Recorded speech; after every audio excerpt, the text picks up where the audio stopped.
Hello, everybody. This is the Pocket Passer, and I'm your host, Randy White. I hope all of you are having a fantastic day. I know I am because we're talking about football, and more specifically, we are talking about the horrible clock management in the Commanders-Falcons game and in the Bengals-Broncos game.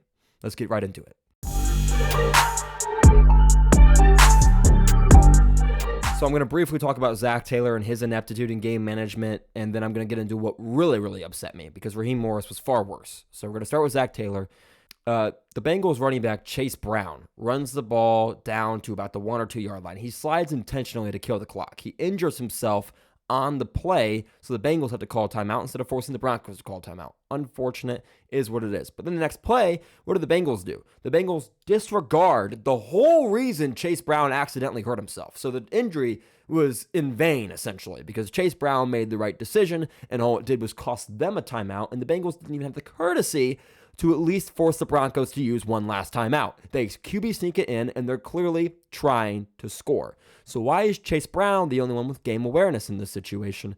I certainly don't understand it. But the fact that Zach Taylor calls a QB sneak with the intent to score, and you can see the entire offense is pumped about scoring a touchdown, when all you had to do, even with the Chase Brown injury, was take a knee on second down.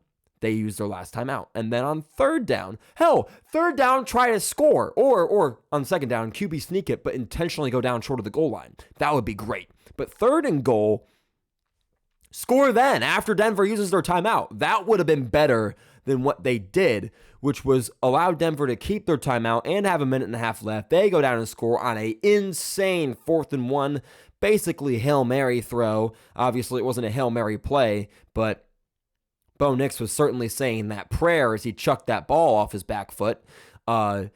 Unbelievably astonishing poor game management, and it has gone to show what the Bengals' problem has been for a long time. There is ineptitude in that organization. Joe Burrow and the high-quality weapons he has have saved that organization, despite the fact that their offensive line is mediocre and their defense couldn't stop a nosebleed.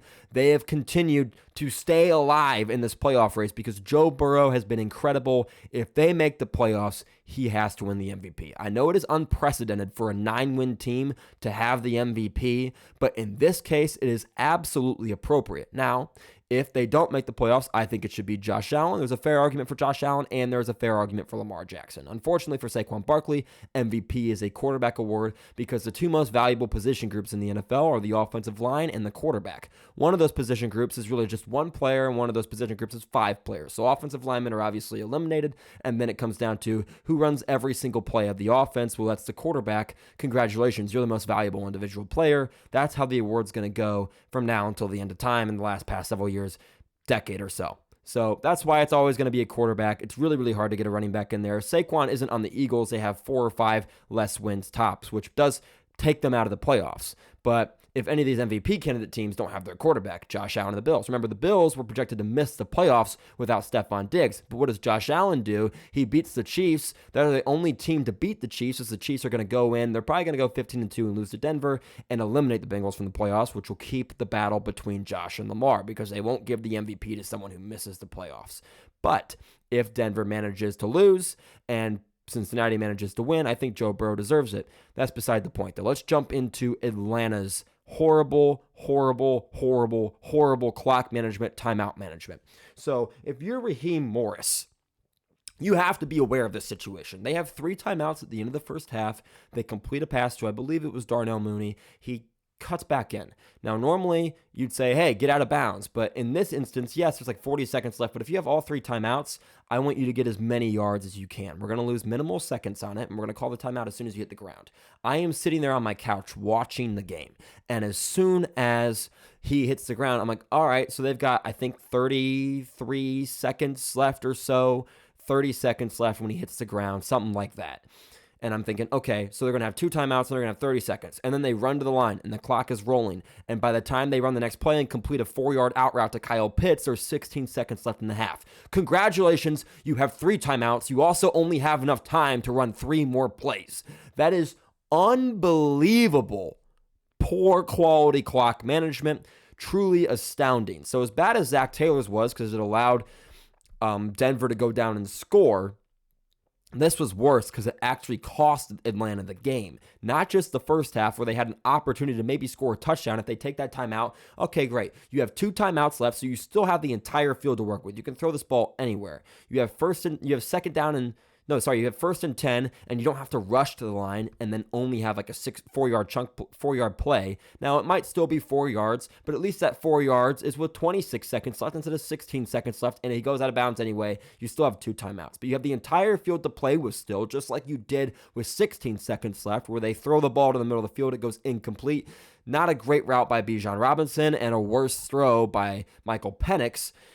Forced an almost interception, which they absolutely would have deserved to have picked off, and that would have lost them the game because they wouldn't have gotten the field goal out of that drive. And they end up having to kick a field goal because they don't have time to run any more plays because they waste almost 20 seconds that did not need to be wasted. They cost themselves at minimum 2 plays that they could have ran extra, if not 3. And they also have a better chance to convert that first down if they have more time to think about the play instead of rushing. So a lot of variables there, all of them bad. Terrible decision making. And that's not even the worst of it. Now, end of the game, tie game, 24-24. You got a chance to get into field goal range. Now, they end up getting into field goal range because of a bailout pass interference. Was it pass interference? Yeah, but it's still kind of a bailout because it wasn't because Atlanta did anything good. It was because Washington shot themselves in the foot, which I guess congrats for taking advantage of it, but you wouldn't have needed that bailout if you were anywhere close to competent in your game management ability. So what do? They throw a comeback route on the sideline. Receiver falls down, inbounds, clock rolling, 30 seconds left. What happens next? Well, they don't call a timeout despite having 2 left. So you still have the middle of the field completely open and can handle a tackle in bounds without it going to overtime yet if you just take the timeout and actually get to think about it. Instead, what do? They rush to the line. Michael Penix overthrows Darnell Mooney, and instead of 30 seconds left to work with, they have 12 seconds left to work with and 1 timeout still on their own side of the field. Unbelievably inept game management. I can't even begin to wrap my head around it. I was screaming at the TV. My friend bet on the other team. He's 21. Don't worry, he's allowed to do it. He bet on the other team, and them screwing that up helped them. And I obviously helped him. And I obviously wanted him to win. I'm the one that cooked up the parlay. So you're welcome for that. I'm just going to go ahead and take credit for it on my YouTube channel as well. But yeah, I cooked up an elite parlay, and it won a good sum. And not a huge one, but, nice. W. Right? And obviously I wanted him to win that. And I was still mad at how bad they were handling that situation because bad football pisses me off and bad situational awareness frustrates the hell out of me. And I watched an astonishing amount of it. I don't understand what I was looking at. I tweeted or posted, whatever, last night saying, does Raheem Morris know that if you save your timeouts, they don't carry over into the second half? He's not going to have 6 timeouts when the third quarter kicks off. It goes to 3. And you're not going to have 1 timeout if you use one of them. You're not going to have 3 or 4 timeouts in overtime if you save one of them.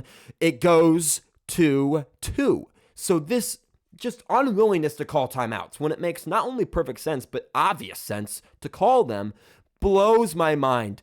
I'm no expert. I'm a 20-year-old with backup quarterback experience in high school, all right? I have like 6 highlight plays on JV, and I'm a quarterback coach for a junior high team, all right? I'm not qualified to coach an NFL team. Shocker. But apparently, I'm qualified to know when you should call timeouts. This is why head coaches should play Madden, all right? I play a lot of Madden. Let me tell you something. My hands are doing this. Boop. The moment Darnell Mooney hits the ground at the end of the near the end of the second quarter with 30 seconds left or whatever it was, bang, this immediately screaming at the ref because it's obviously the right decision to make with 3 timeouts left, go to 2. And my hands are doing this right next to a referee immediately. As soon as I see the ref's hands do this, because I don't know, he's far enough away, maybe he thought the guy was out of bounds, but you still got to pay attention to make sure that's true. Your eyes should be on the clock to make sure it's not running. Did he get out of bounds? It's far away. I'm not sure. Yeah, he should have, but maybe he didn't. I got to be on top of these things. There's a lot to manage in that situation, but you're not the offensive play caller, so that's not even what your mind's on. It should be on all the situational things that are pivotal to a team's success late in a game. This is 2-minute drill 101, and somehow you don't know how to do it. I don't understand at all. It blows my mind, and I try so hard to be positive and keep everything on this channel positive. Obviously, I sided with Pat McAfee grilling the Colts in another video, But outside of that, I really don't grill teams very often. I went after Jerry Jones like a month ago, but that's also completely warranted, and I probably went after Woody Johnson. I have a big video plan to go after Woody Johnson and his ineptitude in the offseason, but I'm going to save it until everything kind of boils over and I can get the whole big picture of this beautiful kerfuffle of screw-ups that is everything Woody Johnson does. So we'll get to that eventually, but I decided to save it. But other than that, I don't really love criticizing coaches and players a ton. I can be critical when I'm doing the film study and saying, hey, he should have gone here, or this is a miss, but I understand why he saw it this way, right? But there's no I understand in this situation. There's no, oh, I get why you didn't do this. I get it. No, there's no I get it. It was Matt Eberflus levels of ineptitude in the game management. It was so unbelievably bad. I don't understand it at all.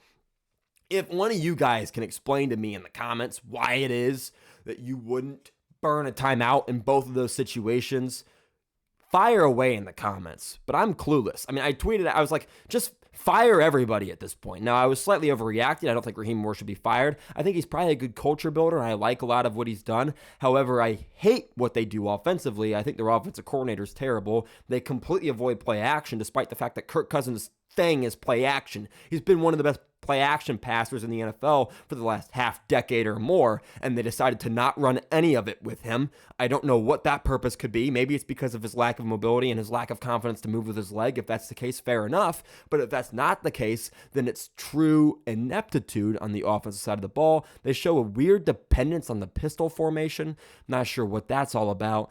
It's just weird over there in Atlanta. I don't like a lot of what they're doing. I like Raheem Morris still, but clearly he needs to take some classes on game management, maybe play some Madden or some NCAA so he can focus on when to call timeouts. NCAA is not great for timeouts because the no huddle is not realistic in terms of the clock running. So I would stick to Madden here, and hopefully they can get this figured out because it is a disaster what they did. They cost themselves the game potentially. They could have had an opportunity to really get into field goal range without a PI call or get into closer field goal range if they had used their timeouts right at the end of the fourth quarter, and they could have potentially scored a touchdown if they had used their timeouts right at the end of the second quarter. In either scenario, they win the game if they do it correctly.